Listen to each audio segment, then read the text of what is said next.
Zobacz, jak w kilka chwil możesz uzyskać taki bądź kilka podobnych efektów z wykorzystaniem programu Canva. Zapraszam. Na początek udało się wybrać odpowiednie elementy i wpisać tutaj ramki i następnie wybrać właściwe literki. Każda z tych literek to tak naprawdę ramka i do niej udało się dopasować odpowiednie zdjęcie. Wystarczyło tutaj na przykład wpisać hasło typu mężczyźni.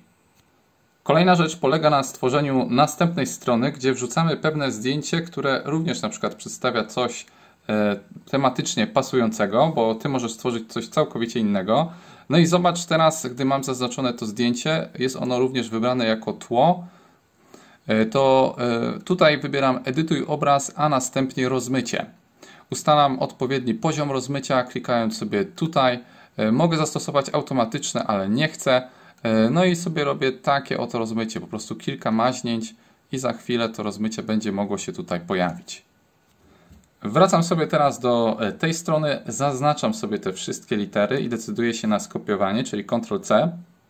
Wracam tutaj i wklejam. Mogę wkleić też za pomocą myszki, czyli robię po prostu tutaj wklej.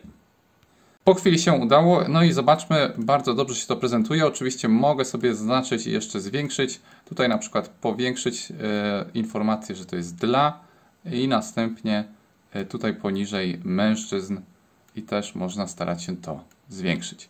Oczywiście coś podobnego można stworzyć z zastosowaniem innego hasła typu dla kobiet.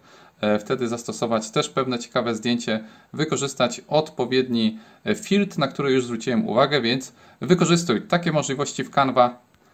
A jeżeli jeszcze lepiej chcesz poznać te narzędzia od podstaw do kwestii zaawansowanych, to zapraszam na moją stronę Jak się rozwijać. Tutaj otrzymasz najlepszą cenę moich kursów online, w tym także kursów graficznych. Są tu dostępne 2 kursy na temat Canva. Możesz więc zacząć od pierwszego, następnie do drugiego, jak i możesz zapoznać się z innymi kursami, które są tutaj dostępne.